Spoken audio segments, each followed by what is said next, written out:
Hey guys, I'm Shane Bacon, and I want to tell you about a new podcast called Get a Grip with Max Homa and Shane Bacon. One guy that has probably hit a 350-yard drive, considers himself an athlete mostly because of his unreal pop shot abilities, and has in fact started to show off signs of a tricep forming, is our own Max Homa, PGA Tour winner and fan favorite online. Max and myself churn out new episodes every week to give the fan a unique look at golf and all that comes with it, from someone that spends his work weeks on tracks we all dream to play, grinding it out with the best in the world. Listen and follow Get a Grip with Max Homa and Shane Bacon on the iHeartRadio app, Apple Podcast, or wherever you listen to podcasts right now. Hi guys, my name is Sammy J. I've been working as a correspondent and interviewer since I was 13. And now at 17, I am so honored to be the youngest person to have her own podcast on iHeartRadio. It's called Let's Be Real with Sammy J. We'll have in-depth and unfiltered conversations with celebrities, activists, athletes, and influencers. We'll cover topics we're curious about, topics my guests are passionate about, and topics many of us are just too afraid to talk about. I get past the fluff to what's real. We go there, and it's fun, pretty crazy, and very revealing. Listen to Let's Be Real with Sammy J on the iHeartRadio app, Apple Podcasts, or wherever you get your podcasts. Welcome to The Greatest, a production of iHeartRadio.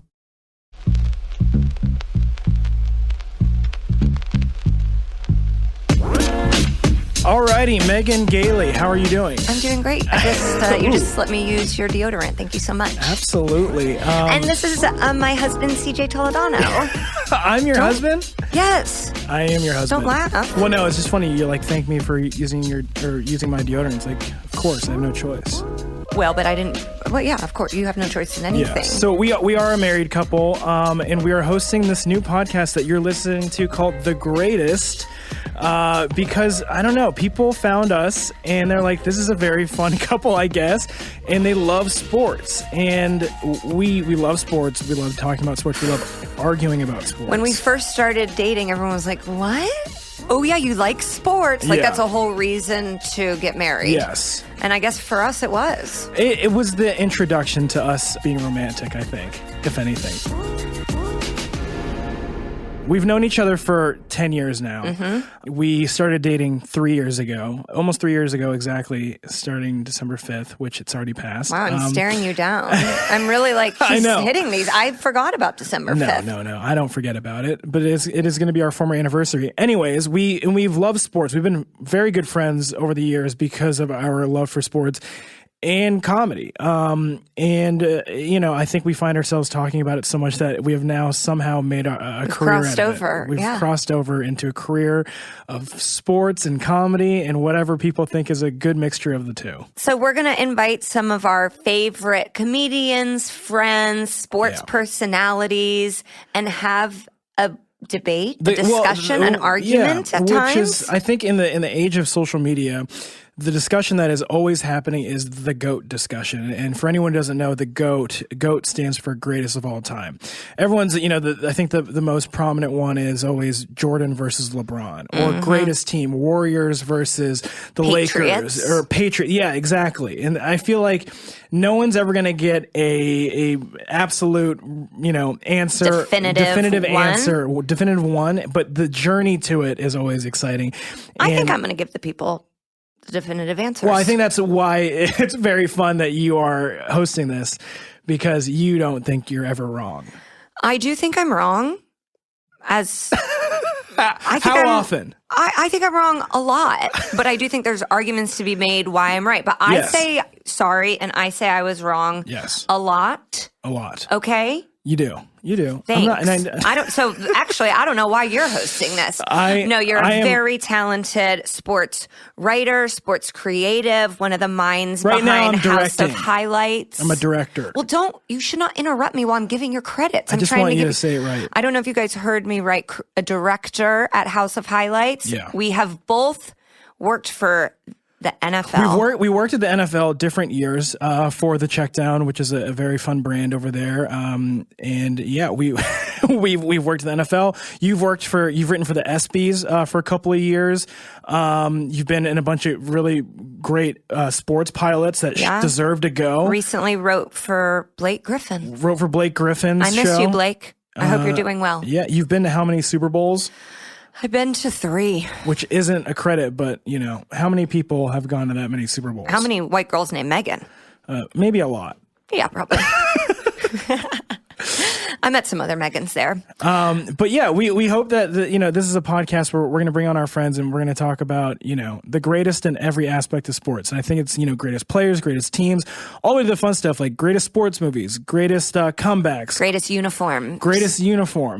Greatest sports commercials. The great thing about sports is that there are so many little areas that we can discuss and hopefully have healthy and heated arguments and debates. Yeah. You feel free to disagree with us. Yeah. Feel free to yell in your car. You can tweet us when you think we're wrong. Yeah. But we hope you enjoy the podcast. And here is the first episode of The Greatest. All right. Should we get right into it? I like when there's like a little jibber jabber up top, Do you guys have any, do you have a plan? Yeah, we absolutely have a plan. And some of this we're going to be doing. See, this is the thing. I like to introduce people right away because I don't want people to have to sit in silence. Right. So I will take it upon myself to introduce our guest today. I love how you acted like I wasn't doing that. Oh, you were? Oh, God. I was saying move it along so we can introduce our friend Anthony Jeselnik here. Well, why did you just do it? Okay, let's go. Okay, so I would like to say a friend, a mentor. When I think about people that have bought me meals in my life, it's my dad, CJ, and our famous friend that's here today, Anthony Jeselnik. Thank you. I wish you would have added boss to that. And my boss. Not currently. So. Well, but I feel like you're it's a hiatus boss. Yeah. So you could technically fire me. Mm-hmm. We do have a boss employee relationship at all times, even if I'm not paying you currently. Do you know what I mean? Like that's the way. I feel like I have that with you, and my income doesn't depend on you. No, see, I'm like when you guys like our friend, I was just like, like it's definitely Megan is like a good friend of mine. Like when I say goodbye to Megan, I'm like, I love you. Yeah. Have a good day. Mm-hmm. You're definitely 1B. I like you a lot. Yeah. I don't know. I know what I know about you. I know from Megan. Listen, I emailed you. You didn't email back. I got it. It was all good. When did that happen? When did that happen? Years ago. I mean, I told you this. We were like high one night, and CJ mentioned this to me that he had emailed you. But you were one of like 20 people in the business. I was like, hey, you have a show coming out. Can I write for it? So this was back then. How did you even get my email? I opened for you at a weekend in Milwaukee. Does that answer the question how we got your email? Yeah. For a weekend in Milwaukee? Yeah. At a theater? Turner Hall, or maybe just like a night or two. Yeah. Milwaukee would have been a theater. I mean, I knew of you, but I did not remember the email, and I got a lot of those. Yeah, I bet. Those emails. So I hold no grudges towards you, and honestly, I'm very grateful that you've employed Megan. I would be shocked if you held a grudge against me. I probably did and, open the podcast with it. But I've always liked you. And I even told Megan earlier, I was like, Megan, I like you so much that if I did not think that CJ was the man for you, I would tell you. Like, I would feel, I would be like, I have to, it's my responsibility. But I'm such a fan of CJ and your chemistry. And I believe you guys will be married for like 20 years. I think a long time. Because I die. Though, right? Not because something happens. I mean, I've obviously wished for you to die instead of us getting divorced. Yeah. I would much prefer to be a widow. Yeah, you get much more sympathy. Yeah. But Megan, I would say, is volatile. Mm-hmm. And as women in show business get older, they do not get less crazy. That I just see the woman that you're marrying in a month. Is going to go through some changes. I've already seen it. She came in here hot, wearing all leopard, yelling about the parking. So I'm getting previews of it. We're in the middle of Hollywood, and this is how she's acting. I've known our producer for 10 minutes, and I've had 7 arguments with myself in front of him. But good. I just think when you're working with someone, it's good to let them know who you are. Yeah. So we've established. Sometimes. Yeah. Sometimes there are lawsuits involved, but yeah. That's true. Oh, God, I would be the first woman who is time's up. I do think that may happen because I act inappropriate to men all the time. Oh, I've said it to you. Like we've been in a car and you'll be like we'd stay at a hotel where there was like a baseball team and Megan would be like, hey, ball players. And I'd be like, you're getting married.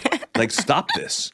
Like if I was with you and you talked that way and you like tweet things, like, oh, like this guy is like so handsome. Yeah. I would give my body to Dwight Freeney kind of things that I'm like, doesn't CJ see this and get mad? Yeah, but the thing is, the people she picks, it's like Dwight Freeney, like a baseball, like go have fun, do whatever you want. You want to go be with a baseball player? That's fine. Like, yeah, you've made your choice. Yeah. You know what I mean? Like you've built your house. Enjoy. We saw Idris Elba. Remember that? Mm-hmm. Ugh. He looked great. Actually, he didn't. He did. He did not look great. That's why it was tough to figure out. He like sounded great. Yeah. That's how we figured it out, because I was walking to the bathroom and I heard his voice and I was like, oh my God, it's him. But he looked like he was preparing for a role that made him eat. Like a normal I think he's just looked normal. Like when you have to do the things people do to their bodies to get ready for a nude scene or a tight costume is like insane, that you can look like complete crap. Yeah. And then 2 weeks later look like an Olympic athlete. Yeah. That's what I'm trying to do for the wedding. Now, when this comes out, we'll already be married, so we're pretending like we're married. CJ has promised he's not going to leave me at the altar. He says he's coming. I will be there. I'll be there. You'll be there. Yeah, we'll all be here. Or there. Yeah. Or there.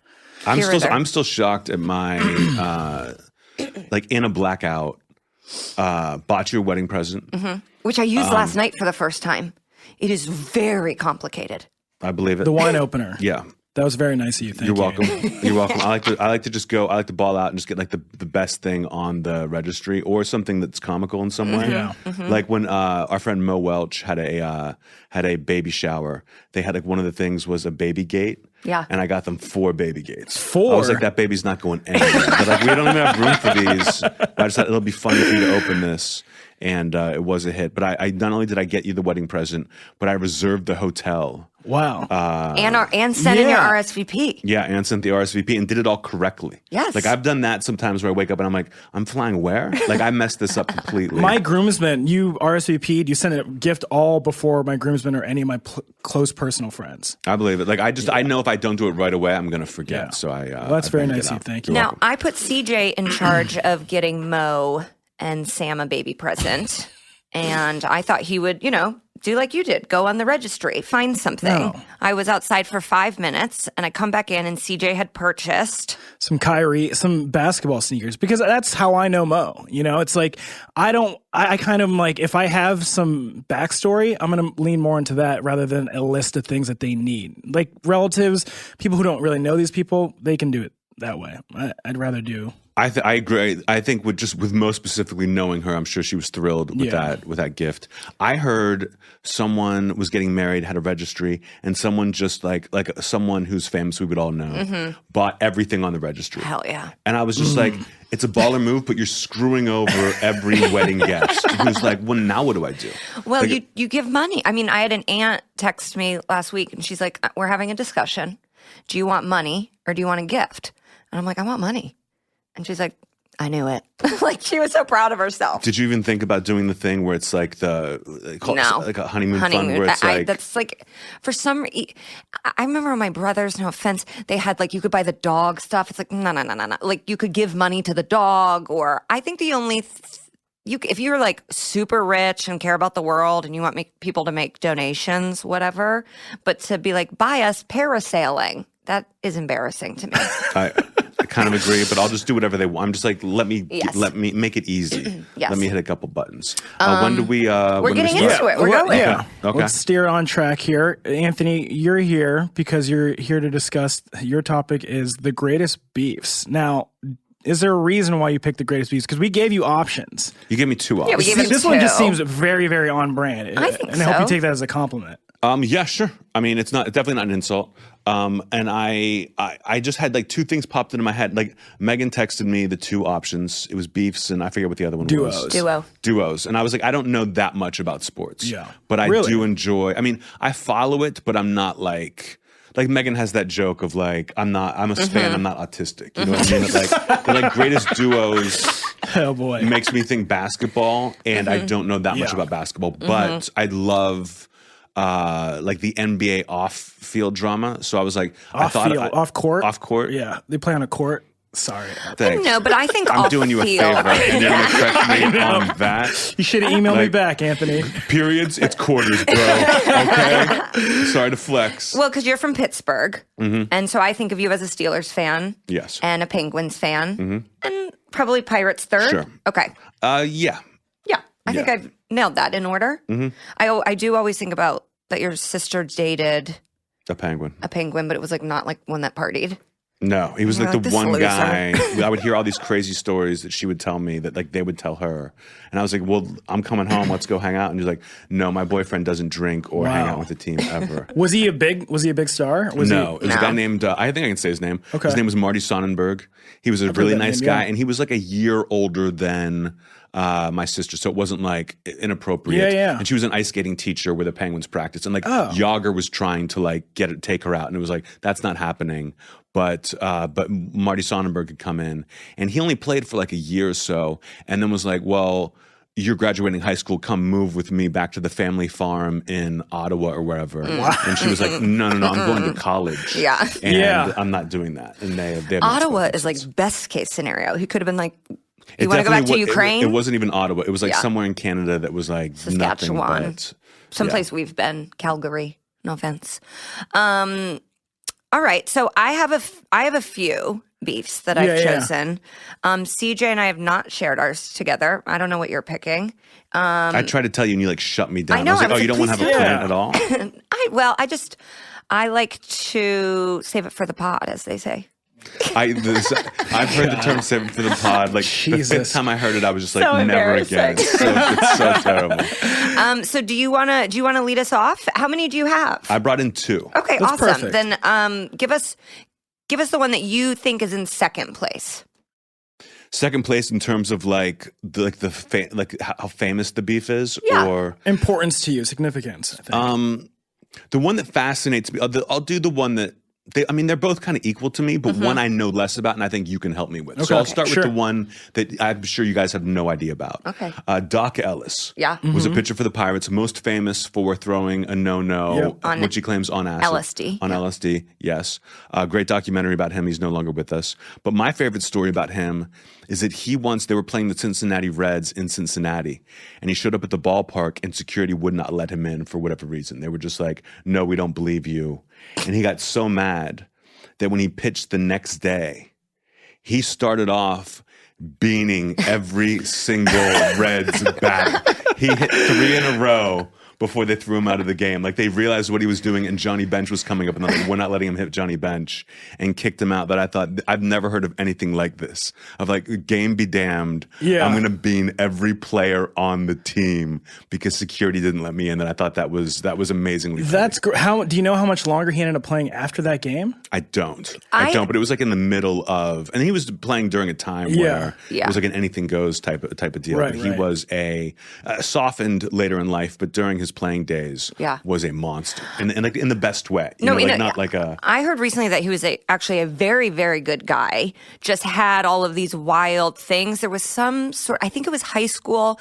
There was a player on the team who was racist or was like doing racist things, and Doc Ellis was the best player. And he's like, if this guy's on the team, then I'm not playing. And so the guy like got in line, or they got him off. I don't know specifics, but he was kind.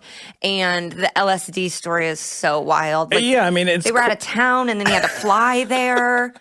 God bless him. Yeah, if you haven't seen the I think it's called No, the Doc Ellis story, definitely check it out. It's great. If you have a name like Doc, you've lived.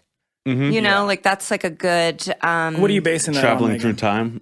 Yeah. Well, Megan also, because we're watching a bunch of Clippers games now, whenever Doc Rivers, do you know Doc Rivers, Anthony? Mm-hmm. Yeah, I'm not. No, why like, I don't know. She knows Doc Rivers. This is another guy who I think she'll leave me for is Doc Rivers. Well, I did a show recently. It wasn't Illuminati. It was just a golf tournament, but that's the vibes it had. And Doc Rivers was there. He performed, quote unquote, right before me. I was the only comedian and the only woman there.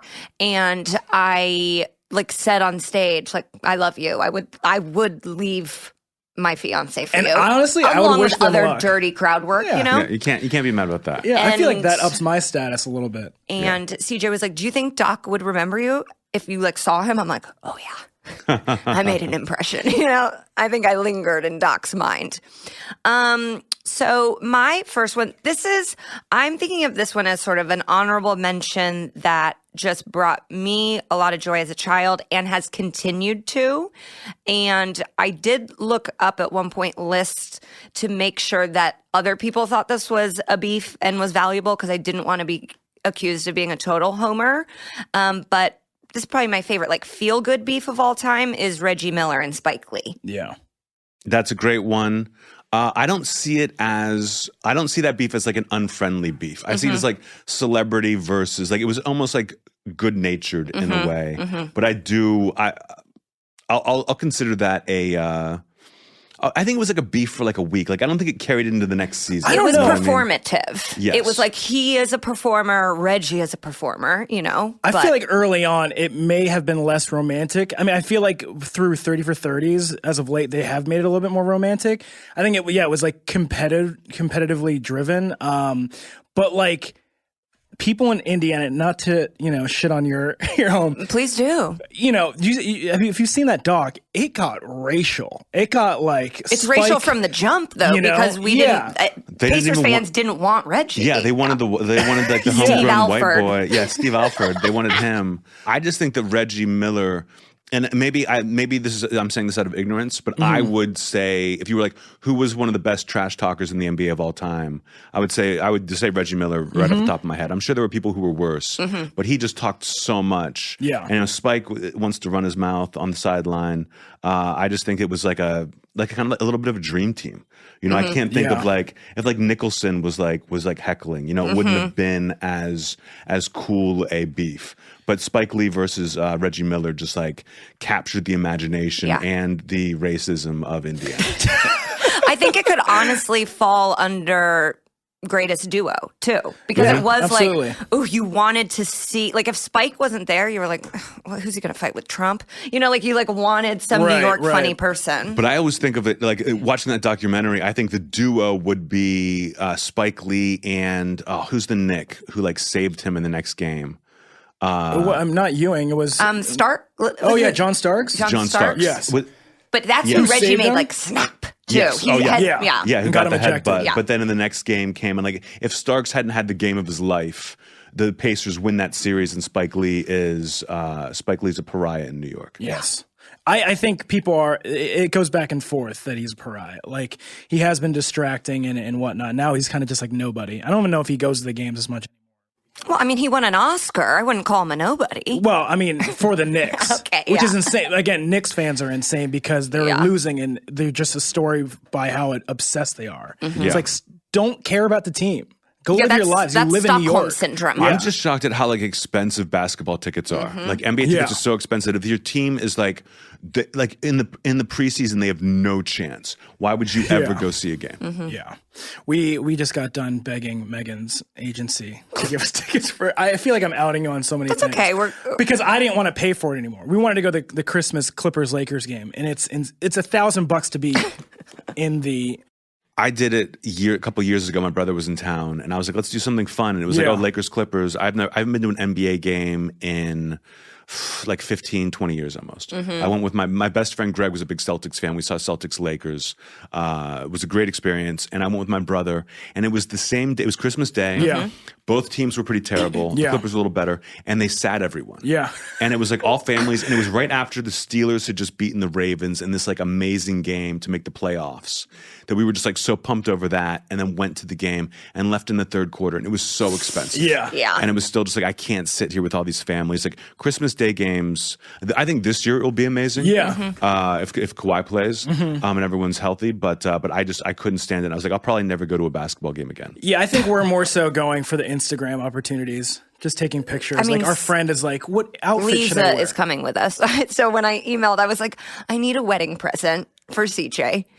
I need 3 tickets. And it's like, who is that third person? Like, what is your wedding present that includes another person? But you know what? Don't give up all your Thank you, agents. I appreciate it. Do you get me jobs? No. Do you get me tickets? Yes.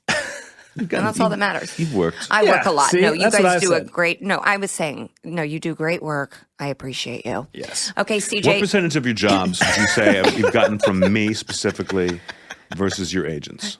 You know what? I would say over the last like 3 years, I guess, since I started opening for you. In those 2 years I was opening for you, that was probably like 80% of my income. And honestly, I remember when we first started dating, she was, we had those conversations. I'm sure all comedians do. It's just like, I don't know if I'm going to work like consistently. Like stuff pops up here and there. I think when she started opening for you, she hasn't stopped working. So yeah, once you filled that calendar, and once I got you that almond deal, yeah, you know what I mean. Once you got me the almonds, it was like sky's the limit. Yeah, and then I decided yesterday. So I'm actually no longer the almond person. There's a new commercial, and I decided yesterday that my character in the commercial died, and that's why I have not carried on. We can shoot those. We can shoot those as like posts. You think Blue Diamond Almond will be mad? And they've been so kind just to me. Just in a car accident? I don't know if I want to do that to them. Did you have to give back your sash when they got the new girl? Did they tell you, or did you just saw the new commercial? And I just saw the new commercial, and I hadn't seen it. People started texting me, and my dad's like, there's a new guy. I think we were watching football and it came out and she like just stood up. Is it a guy or is it a woman? Guy. It's a guy. Okay, so it's different. So maybe it's your husband? Yeah. It's a black man. Maybe you're in the Blue Diamond universe. Yes. The shared universe. Yeah, I'm out of town. You guys meet up. You know what I mean? I just think white women are already buying Blue Diamond almonds. Yeah. So it's time for a black man to, put it out to his audience. Reach across the aisle. CJ, what is your first pick? Mine is LeBron and Delonte West. You guys familiar with those two? Yes. Of course, LeBron. Delonte West, I know the name, but I'm not familiar with this beef at all. In the, I believe, 2009-2010 playoffs, the Cavs were supposed to go all the way. It was like, they just had to get to the East, whatever, and they'll be in the finals. They lost to the Celtics, and the rumor was that... And it's been confirmed, I think, by some insiders that I know, that Delonte West was sleeping with LeBron's mom. And there is a 20-year age difference. Yeah. Mm-hmm. And, Who's older? What's that? Who's older? Gloria is older. And the thing is, like, I know LeBron is the greatest. He's my favorite, and... I can't argue with that. But the things that have stood in his way are his teammates sleeping with his mother. Wait, this was his teammate? He wasn't a Celtic? This guy? No, this was on his team. Cavs. And he was kind of this unhinged guy who, he's like a scrappy point guard who, when you found out that it was Delonte West, you're like, of course it was Delonte West. The one guy who doesn't listen to LeBron, doesn't care who he is. And that rumor came out that summer, and I've talked to Cleveland fans, I've talked to people like who have worked for LeBron. They're like, yeah, it was a mess. It was a mess. And this was like because LeBron's it was a rumor, MVP or you're saying that this was true? Because it was happening. true. And which I had learned like 5 years after the fact that it was confirmed. And then there's been stories, and this is really sad, is like Delonte West has been like seen, working like part-time jobs at like retail stores or like begging for money. And I'm like, Jesus Christ. Yeah. Like, it's just messy. That's always terrible, but I cannot imagine being like the guy on the team and one of your coworkers sleeping with your mother. Mom is wild. It's worse than wife, I think. It's worse than wife is sleeping with mother. Yeah, it's really very, very disrespectful. I'd be mad at my mom. Yeah, absolutely. I think because it's like a lot of these NBA players love their moms, like, and they're like row two yelling at him, and it's like looking at my mom, hey, remember where I came from? That type of like narrative. Yeah, Kevin Durant's MVP speech. These are like pretty much as vital as coaches in game. Seeing your mom being like, this is for you, mom. Now he's looking at his mom like, you slept with my awful ass backup point guard teammate. My least favorite teammate.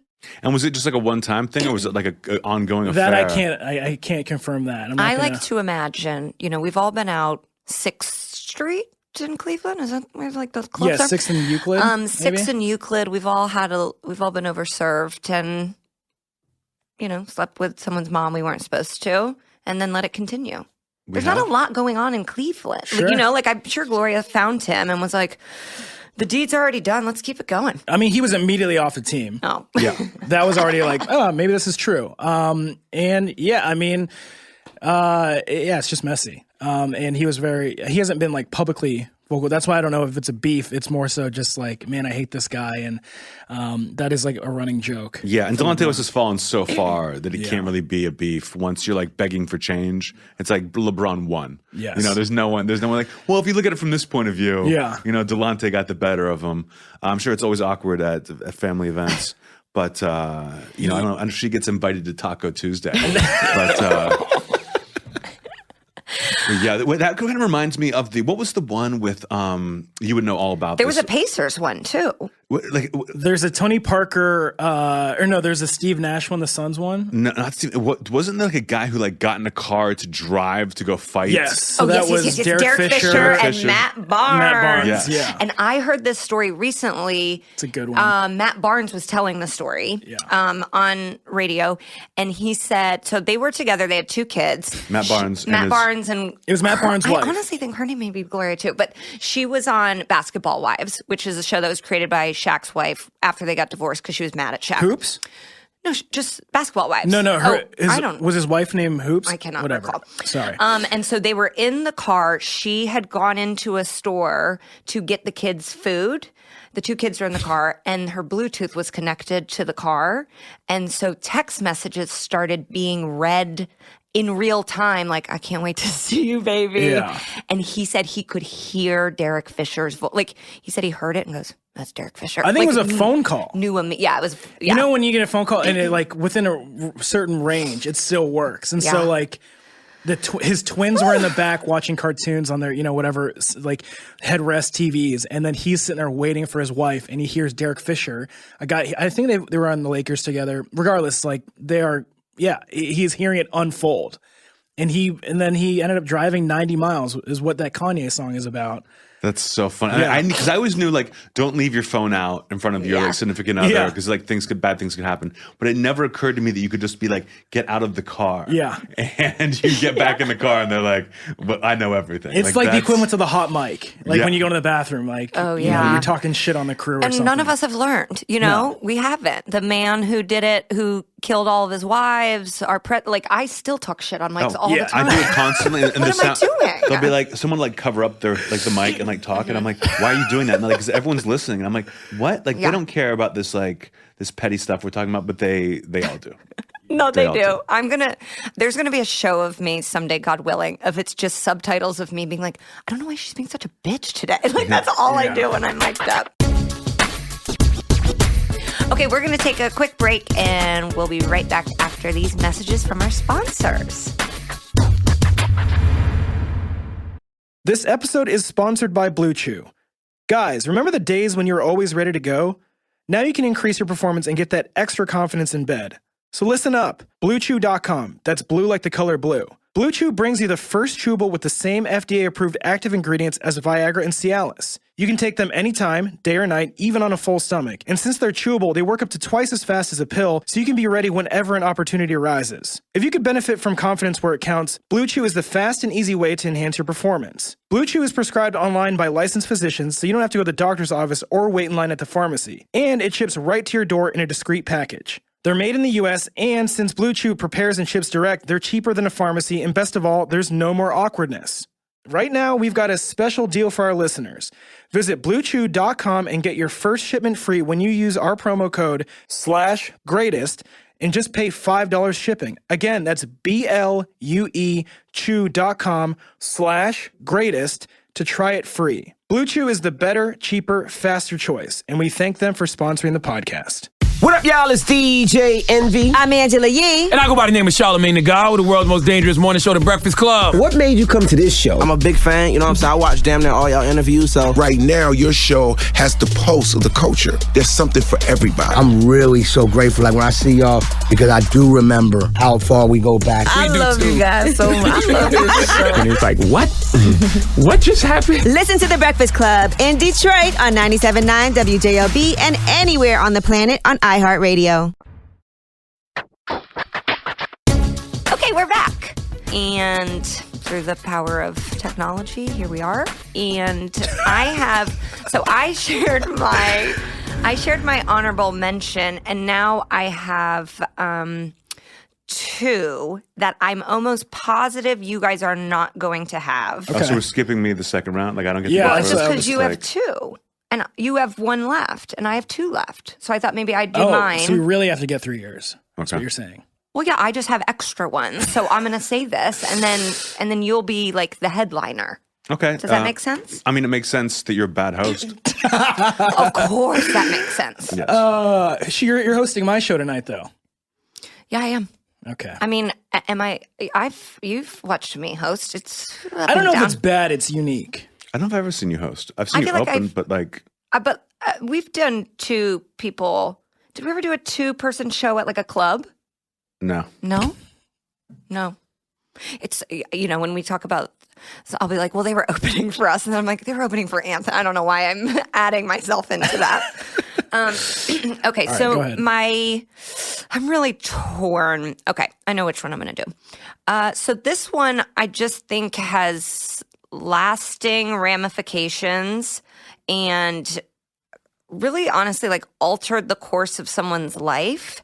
And that is Pete Rose versus all of Major League Baseball. Do you consider it all of Major League Baseball or versus the commissioner? But it was like 4, I guess it was 3 different commissioners that were like, nah. Well, what happened was, my understanding is the commissioner who banned him was beloved, like a beloved commissioner, and then died right after he banned him. Mm-hmm. So when Bud Selig came in, was that he the next one? Mm-hmm. Selig couldn't reverse it because it was like, you can't, like, if the president got assassinated, they couldn't like go and like undo the last thing he did because it's like too disrespectful.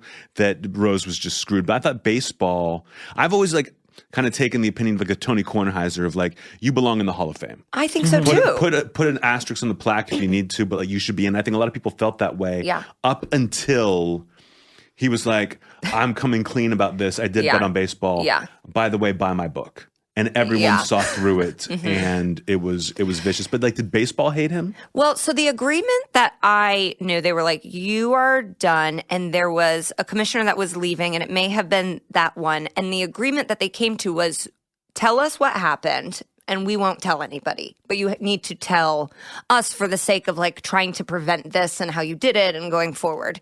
And baseball did keep that promise to him, but in exchange for that, like secrecy, they were like, you're never going to be in the Hall of Fame unless somebody comes in and reverses it, but we know that they're not going to do that.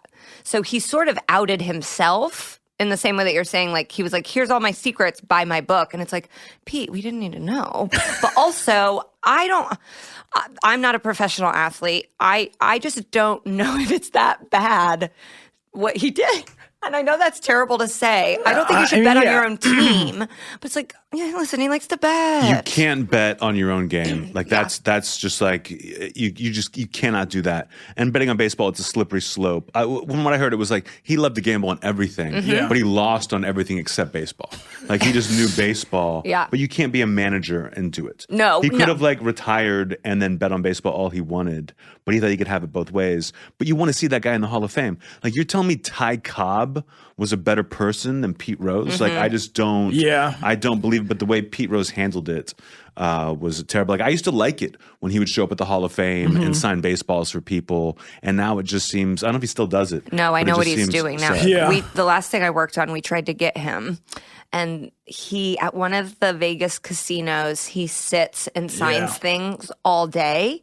And they told us his rate because they were like, you're going to have to match or surpass this rate. And I was like, wow, that's like good money daily. Yeah. And they were like, yeah, that's because he's like indebted to the casino. And so I saw him when my mom moved to Vegas, and I was just like walking around Caesars Mall. And I saw him, I was like, well, it's kind of cool. Like Pete Rose is like, I haven't seen that many famous athletes. And then 2 years later, I went back and I saw him at the same place sitting there, Pete Rose signing autographs here. And so it was just like he's like doing his shift. And that's just like, man, what a fall from grace for an incredible baseball player. I think the beef that I am acknowledging is that he is not going to be in the Hall of Fame and is obviously one of the greatest baseball players of all time. I think he will get in. I think that they will have to do something about the steroid era. I think you can't keep Barry Bonds out. You can't keep Clemens out forever. And that once that happens, I think Pete Rose will. I think they'll just have a wing. Of like the disgraced players. I think because you want to see him. Yeah. No one's at Cooperstown being like, "I'm glad there's nothing here about Pete Rose." Like no one. I think there are, but I think they're going to die very soon because baseball is definitely the one Sports that they're most precious but visitors to the hall want to see something. I'd like to see some like some MGM slips, you know? Let's get some I good... think guys who sucked, who also took steroids, need to come out and be like, hey, it wasn't just the steroids. It was the player. You know, maybe they need to add some significance to these guys' name that they deserve. Because I think Mark McGwire hit those home runs also because he's a very talented baseball player. Of course, steroids don't make you better at hitting a baseball. I think it helps you heal better, and I think it was more of a recovery than being able to last a long season. But if the pitcher is on steroids, is on HGH, and you're on HGH, then it's an even playing field. That's what I'm saying. If the balls are juiced, you don't put an asterisk on that season because there were way more home runs. It's fair for everyone. I don't see the huge deal. And of course, baseball encouraged it until they didn't. Okay. But I don't see that as a beef. I think you're wrong. Okay. Well, I think Pete would be happy that I took this up on his behalf. Very nice. I think we're all pro Pete here, but it just reminds me of that quote of Mickey Mantle, the saddest quote ever, of his nightmare would be dying and going to heaven, and God being like, "Hey, sorry, we can't let you in here, but before you go, would you sign these baseballs?" Oof. Oh God! And that was dark. That's how much he hated signing autographs. And you see a Mickey Mantle signed baseball, why would you want to own that? Why would you want a piece of Mickey Mantle's agony? He's my dad's favorite player, but I would never get him a Mickey Mantle signed something because it's just it took his life away. Sometimes you see people post selfies that they've taken with mega stars, and the famous people look angry at them. Yeah. Oh, yeah. And it's is that a good photo? Joakim Noah was the best. He would always just be one eye closed, just not doing in an airport. I always loved those. Well, I was at the airport. This was an hour ago. I saw Meta World Peace, and we're at the Uber Lyft shuttle area. And so it's just and it was the anniversary of Malice at the Palace yesterday. Mm-hmm. And I'm seeing the guy who was instrumental in that, and he is frustrated. He's frustrated for the very same reason that we all are, but he's still holding it together. And I'm like, that anger management worked. And obviously he's one of the greatest Pacers ever. And I'm texting Megan, and she's like, are you going to go over to him? I'm like, no, I'm not going to bother him. Yeah. We saw what happens when people approach him. Yeah. It's funny. Speaking of the Malice in the Palace, someone was showing, Patrick Keane sent me a clip because we did a bit on my TV show Good Talk, our TV show Good Talk, I'll include you, called Is This a Real Turtle or Turtle from Entourage? And there's a clip in the Malice in the Palace where a guy who looks exactly like Turtle. Yes. I showed her that. And gets decked. That we were for a while. We were like, okay, he's in the front row, so that could be Turtle. The Entourage was on it had started while this happened. But there's no way. I guess it had. But there's no way that he was in Indiana. No, you learn that, and you would have heard about. You would have been like, watch Turtle get smacked in the face. Yeah. You learn any short Italian, chubby dude with a jersey on looks like Turtle. Yeah. Yes. But it really does look like Turtle. That was a viral video or caption that was going around yesterday. Yeah. So watch that. I love watching that because it's one of those things where every time you watch it, you look at a different part of the screen and you see a different, pocket fighting or children. You're thinking about what the rest of that kid's life is like now that he saw his heroes. It's like a Renaissance painting. Yeah, it's incredible. Oh, yeah. I thought about putting our test versus the Pistons on here, and then I was like, that was a very short beef. He won. And it wasn't so much with the Pistons. I mean, if that fan doesn't throw that beer when he's laying on the table, none of that happens. The Pacers maybe win the title that year. Okay. CJ, do you have another one? Yeah. I picked Nancy Kerrigan and Tanya Harding. For the sheer, it's just incredible how much it captured America in pop culture to the point where Nancy Kerrigan, I remember, hosted SNL, and the monologue bit where it was just people, sort of kind of the in the crowd heckler sketch. They were using that structure, and then it was the people who Farley was impersonating the big bodyguard who put the hit on her, and it's just she's probably hosting SNL because this story got so big. And then years later, we have a comedic take on it with Margot Robbie's movie. And I'm just this is a beef that made these people famous and not ice skating. Not the fact that they were Olympians. No. And they didn't even, like, neither one of them won that year. No. It's like, I mean, my sisters were figure skaters. One of them, like an excellent figure skater, the one who dated the hockey player. So like my childhood was around ice skating a lot. Yeah. Like we're in the car listening to my sister's music and I'm like just furious. The smell of an ice skating rink like makes me nauseous. Yeah. Not like hockey, I love hockey, but I hated it. So when that happened, it was my whole world. Like you couldn't walk by a TV without my family discussing it and everyone knowing all about it. And I don't know if it's a beef in that after watching the Margot Robbie movie, that it seemed like she didn't know about it. You know what I mean? Like they were kind of rivals, but it was like they were also friends, and they were just so different. Mm-hmm. People kind of made them rivals. Right. And of course, there's that attack, but I don't think of it as like a beef so much, especially since it wasn't like they were competing for the gold. You know, Tanya kind of crapped out, and Nancy got what, third or second? She got second. She won the Oksana Bayul won that year, I believe, and then like turned 15 and was no longer a viable athlete. This was my number one. Oh, it was. That was your number one? Nancy Kerrigan and Tanya Harding. And I agree with CJ. It captured, I remember as a child, there were like news stories that stand out. I remember OJ, I remember the Botafucos, and I remember this. And it transcended sports. And it almost made them celebrities. I mean, it did. It's just insane. I mean, it got guys into women's figure skating, but they never talked trash on each other. You know, it wasn't like it was like. I think there's some interviews that can be found. They were just kind of like, we want to, like, because it's a very individual sport. It's like, I'm just going to go out there and focus on my routine and do my best. And Tanya was, of course, denying everything at the time. Mm-hmm. But I don't see it as a beef so much as definitely a scandal. But I don't know about beef. So maybe the beef you would say is between Nancy Kerrigan and Tanya's ex-husband, because he was the one who did. Like, I think. I would like to imagine, especially after seeing I, Tanya, which I think is a pretty sympathetic portrayal of Tanya Harding, of like what she had to go through. So sympathetic that it was like an insult to Nancy Kerrigan. Absolutely, and like I left it being like, what did Nancy think of this? Yeah. Like, Nancy did not like it. No, and it's sometimes. This happens in true crime too. Like Serial is a good example of this, where it's like add on, and it's like, yeah, but a woman was murdered. Like that's actually the core of the terrible thing that happened, and it had that kind of effect. I'm like, I don't think the Kerrigans are into this movie, and it made it so much about class, which I think it was, of like, she's white trash and she's a candidate. Like that's how they were pitted against each other, but it did result in Tanya not being able to ice skate. And that scene is like so heartbreaking to watch her leaving this court and being like, I'm banned from a sport, very much in the same way that Pete Rose is, because of something, and I wasn't really even instrumental in making it happen. Mm-hmm. So maybe it's like Tanya Harding versus like the IOC? Yeah. Tanya versus the world. That was the point of the movie, I guess. I guess so. I mean, and now she's boxing.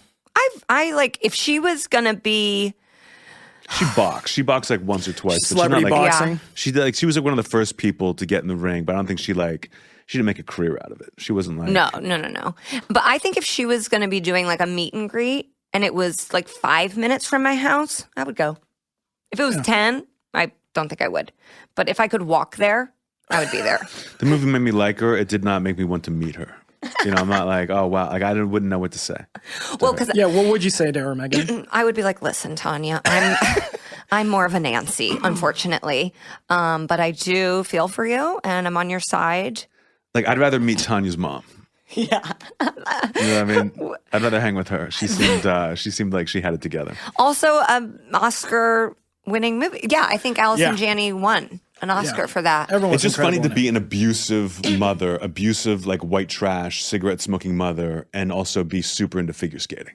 You know, like it just didn't seem to add up. I love that. Did they just live next to a rink? Like, how are you such a bad mom and then also commit? Like, my sister had to get up at like 5 a.m. and get driven to the rink. It's also expensive. And skate for hours. Yeah. Oh, yeah. Yeah. My parents used to drive. My dad would drive to Cleveland from Pittsburgh to get her skates sharpened. What? Because they were like, this is the guy who, like, you don't want to do it at the rink. Like, this guy's one of the best. And it was insane. And the money spent was like things that you would like do make a circle on the ice to practice with. We had that was like, what is this? But it's insanely expensive. Were you the Tanya's mom in your sister's life? No, I was probably the Jeff Gillooly. Like, I used to play hockey, and then my sister was like excelling at ice skating, and then there was one time they would take us to free skates and just be like, kids go skate for hours, and my sister and I raced, and I just barely beat her. That I was like, I'm taking these skates off, and I'm never putting them on again. Like, I don't play hockey anymore. Lacrosse is my sport. You have figure skating. Okay, we're going to take one last quick break, and then we'll be back with CJ and Anthony's number one greatest beef.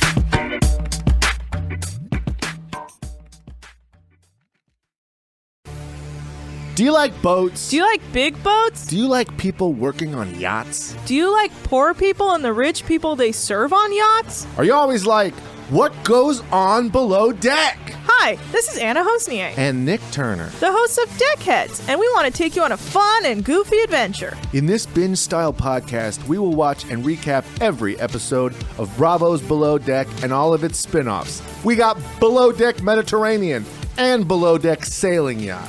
And we're going to release an episode every Monday through Friday so you can watch along with us and listen to our silly daily recaps. Since podcasters are the scum of the earth and below the people who work below deck, we record in the bowels of the boat.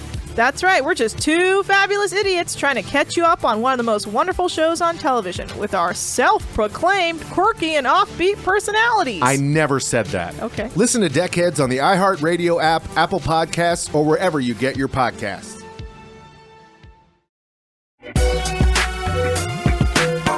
And we are back. So CJ and I are in agreement that Nancy Kerrigan and Tanya Harding is a beef. And I feel like that was maybe my number one in terms of significance. But this one I wanted to bring back up because now that the Lakers are good again, like everyone keeps bringing back Kobe up. Like they just keep talking about him. But one of the stories that I heard back in the day was how Kobe treated this guy, Smush Parker. Did you guys ever hear about this? Smush Parker only played in the league, I think, 3 years. But his first 2 years were on the Lakers, and he was a fan of Kobe, and he was talking to Kobe, and Kobe said to him in practice, "Don't talk to me. You're not good enough at basketball to talk to me." So then he spent another year on there, and his minutes significantly went down. And the thing is, he was like a great college player, a legend, and then I saw him recently reffing a game at West 4th Street in New York, and I was like, I think that's Smush Parker. And like, then at the courts outside? Yeah, at the courts outside, and I was like, I don't know if that was. I kept walking, and then a story just came out last week that he is going to ref school, which I think is great. Great. I love that. But it's like, man, Kobe must have ended so many people's careers. I mean, that's why I kind of loved him.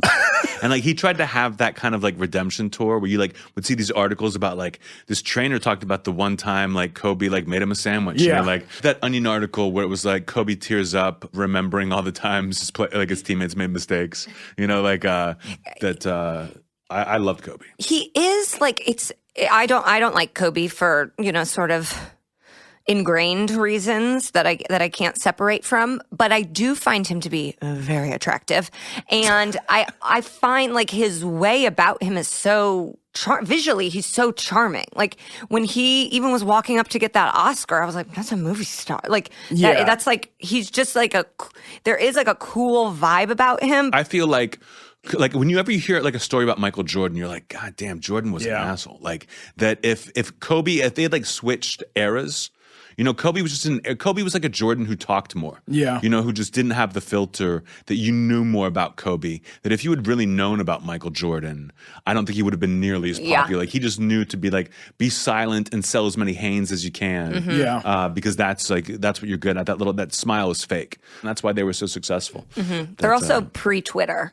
Pre-social media, totally. And it's like, that puts such a pressure on athletes because it's like, I tweet insane things all the time. Not like, that's just a lot and it's like, Kobe would have said wild things. Mm-hmm. Oh, and it would have been the best. I never watched those like where Kobe breaks down like a player detail. It's on like ESPN Plus or something. I've never watched one. Is it good? It's pretty good. Is it interesting? Yeah, I mean, he just like breaks down. It's him as an analyst, and he knows way more about the game than most of these analysts who's never stepped on the court. Like, it just like highlights the player, and like if you notice it, it's stuff you've never noticed. But does it make you like Kobe? Like Peyton's place, you're like Peyton's doing this to be likable. Yeah. Whereas is Kobe still being like the Black Mamba? It adds to his legend for sure that he was the smartest and most talented basketball player ever. Yeah. Oh God. But you think Kobe's greatest beef was between Smush or with Shaq? Yeah, greatest beef. It was probably. Yeah, I guess him and Shaq. The fact that Shaq literally did a rap on camera asking Kobe how his ass tastes is so unbelievable to me.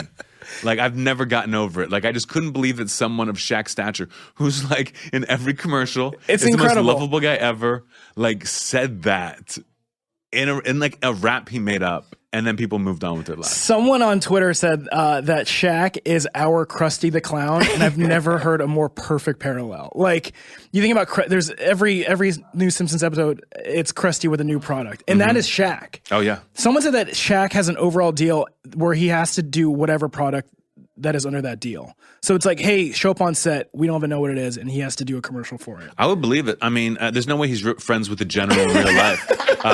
That's the one I believe. But he's someone you don't judge in commercials. Yeah, I love he looks, him. he looks like he's having a blast. Yeah. And just wandering around sets and just being like, hey, Gold Bond medicated powder. Yeah. You know, he truly doesn't care. Yeah. He's like, citizens arrest. And you're like, what? I just love Shaq now, like every year. And this could even be like a minor beef of like whenever like Barkley like steps out of bounds on Shaq. Yeah. When he'll be like, Shaq, you're not a good fighter. And you just see Shaq like kind of implode inside.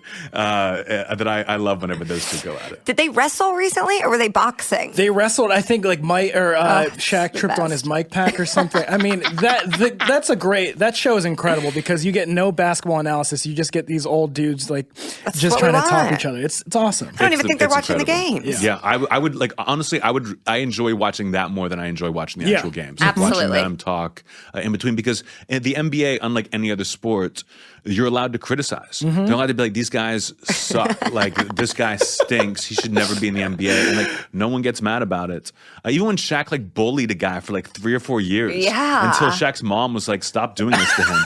Who was the guy? He kept doing the Dwight. Was it Dwight? Like, no. It was when he would do Shaq to a fool. JaVale McGee. Was it JaVale McGee? JaVale McGee. And now eventually great. they're he's like, doing well. They're like, yeah, you're bullying me. Like this is like on the network that we play on. Yeah. Who did you bully last year? Who did he? You. Me? You.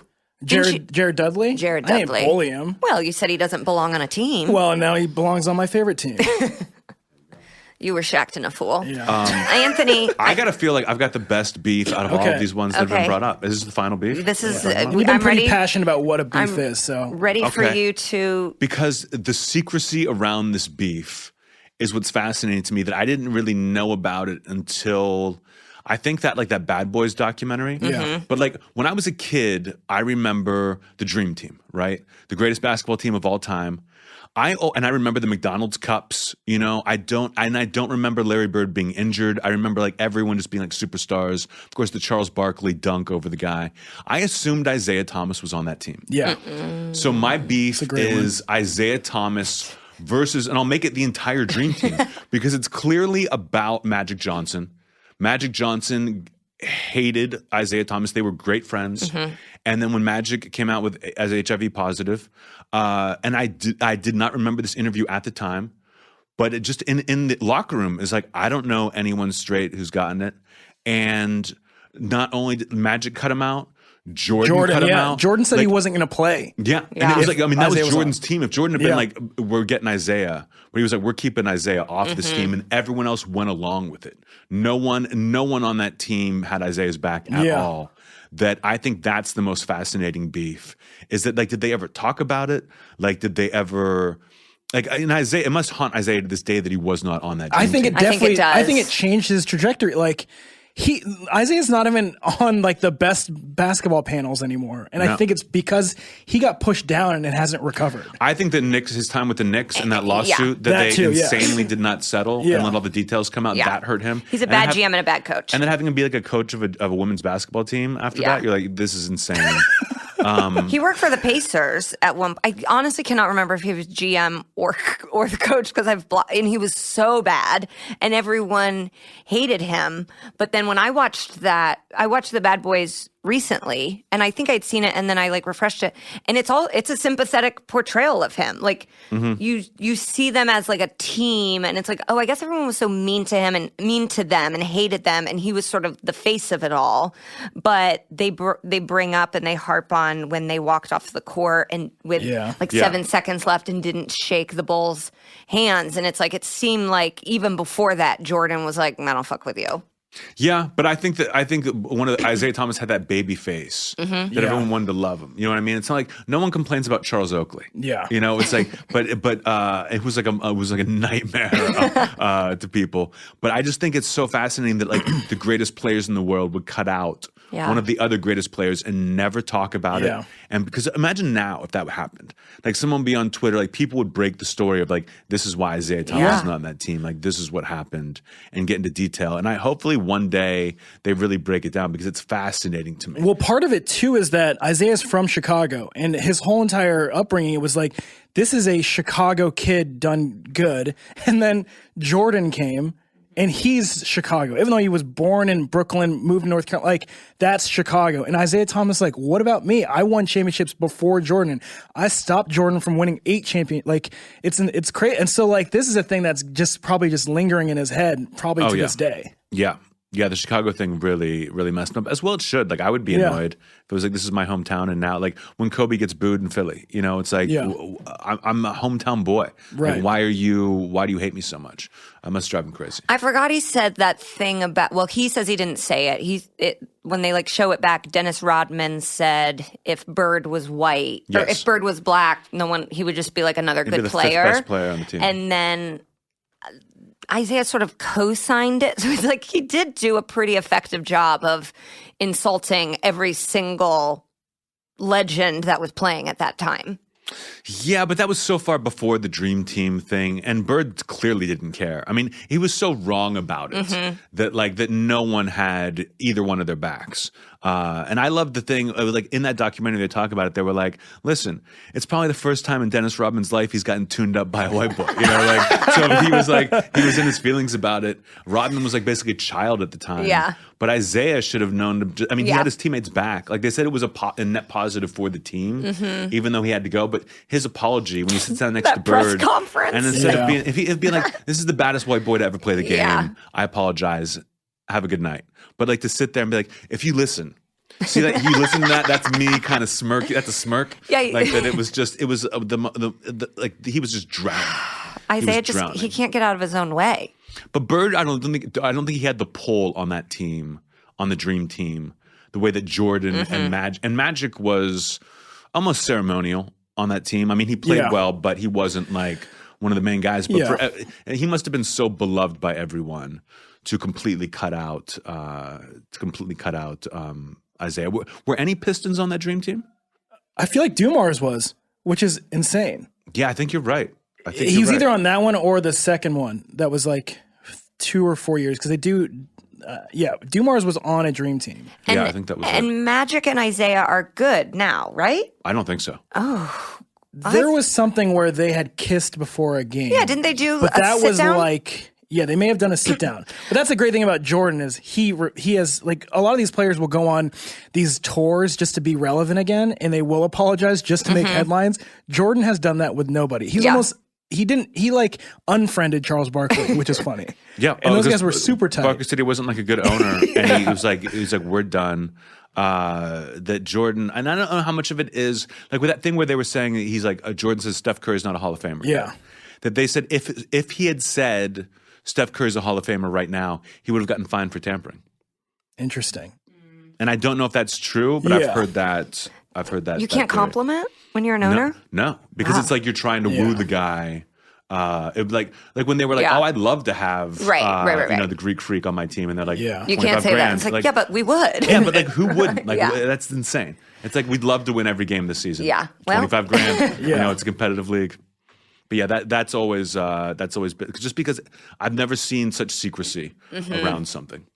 Yeah, I honestly did not realize that he was not on that team, which almost makes me feel worse for Isaiah that none of us even realized. Like, we didn't even think about him, and that's not even like a major point of that team. It's always just like, they're amazing. They were the greatest, like, Olympic team of all time, and we don't ever even like acknowledge him. There was a video when I was a kid that me and my friends watched 1,000,000 times where it was like music videos for each different player. You know, it was like Charles Barkley had, I'm not sure what it was called. Yeah. But like Charles Barkley had like I Need a Hero or something, and it would like pumped you up, so it was all their highlights. That those people just seemed like almost like the Avengers. Right. You know, that it was like, of course they would all be on the dream. That was the dream team to me.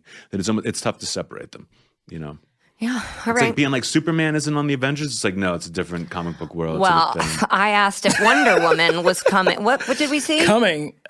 We saw Avengers, and she was like, I go, where's Wonder Woman? And he's like, well, that's not. And I'm like, what the fuck? I came because I thought Wonder Woman was going to be in this shit. That's your bad. Just bring her here. You're like an audience member in a comedy show being like, you're being offensive. It's like, hey, watch the trailer before you see the movie. The thing is, it's all made up anyways. Just throw me a Wonder Woman. Well, I tried to explain to her the Spider-Man issues. Oh, well, that's And that insane. was just like, that's where it stops. Can't do that.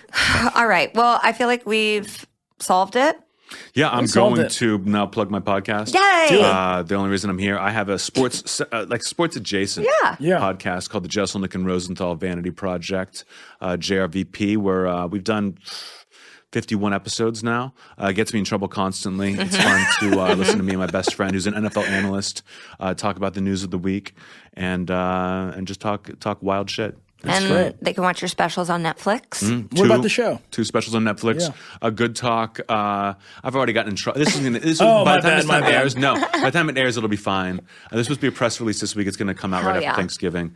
Good Talk Season 2 will premiere spring 2020. Great. Yeah. And I legitimately, we watched it, and I really love that show. It is like, and I get yelled at for this constantly in our house. I'm just like a comedy dork.